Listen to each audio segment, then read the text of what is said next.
চট্টগ্রামের কর্ণফুলী নদীতে আরেক জাহাজের সাথে সংঘর্ষে ডুবে গেছে একটি লাইটারের জাহাজ। নাবিকসহ 12 জনকে উদ্ধার করেছে কোস্টগার্ড। এ নিয়ে আরো জানাতে চট্টগ্রাম থেকে যুক্ত হচ্ছেন সহকর্মী আহসান রিটন। রিটন, আসলে ঠিক কি কারণে এই দুর্ঘটনাটি ঘটেছে এবং ডুবে যাওয়া জাহাজটি উদ্ধার করা গেছে কিনা সার্বিক পরিস্থিতি একটু আমাদেরকে জানাবেন।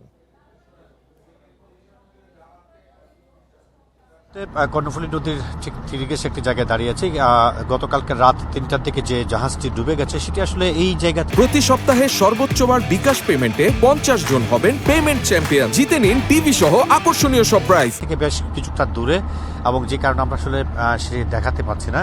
আমরা এটি নিয়ে আসলে কোস্টগার্ডের সঙ্গে একাধিকবার যোগাযোগ করি, যে তারা যেটি বলছে সেটি হচ্ছে তাদের কোস্টগার্ডের যে ঢাকায় যে সদর দপ্তর রয়েছে সেখান থেকে তারা আসলে সুস্পষ্ট কোনো নির্দেশনা পাচ্ছেন না। ফলে তারাও আমাদেরকে গতকালকে রাতে জাহাজটি কীভাবে ডুবেছে সেই বিষয়ে একেবারে শতভাগ হলফ করে তারা বলতে পারছে না। তবে আমরা ইতিমধ্যে কোস্টগার্ডের চট্টগ্রামে যারা আছেন তাদের সঙ্গে কথা বলে যেটি জেনেছি সেটি হচ্ছে গতকাল রাত 3টার দিকে চট্টগ্রামের কর্ণফুলী নদীর যে মোহনা রয়েছে সেখানে দুটি বয়ার ঠিক মাঝখানে এমবি হারবার 2 জাহাজটি পাথর বোঝাই করে সেটি আসলে ঢাকায় যাওয়ার জন্য প্রস্তুতি নিচ্ছিল কিংবা সেটি চলমান ছিল। ঠিক এই অবস্থায় অন্য একটি জাহাজ সেটিকে প্রচণ্ড জোরে ধাক্কা দিলে, যেহেতু সেটি পাথর বোঝাই ছিল, সেই কারণে কিছুক্ষণের মধ্যে সেই জাহাজটি আসলে ডুবে যায়।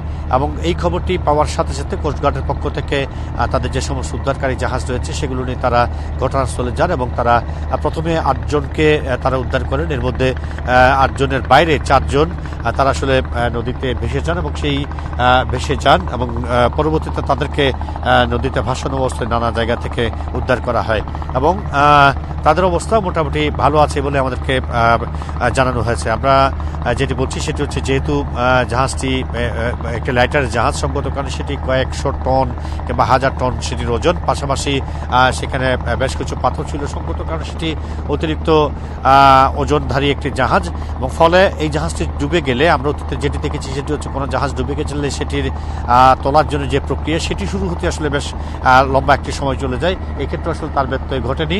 আমরা দেখছি কোস্টগার্ডের পক্ষ থেকে বলা হচ্ছে যে জাহাজটিকে উদ্ধারে সার্বিক প্রস্তুতি নেওয়া হচ্ছে এবং সেই প্রস্তুতিটি ঠিক কবে নাগাদ শেষ হবে এবং এই জাহাজটি কবে নাগাদ তারা উদ্ধার করতে পারবে সেটি আনুষ্ঠানিকভাবে বক্তব্য দেওয়ার পরে আমরা আসলে জানতে পারবো।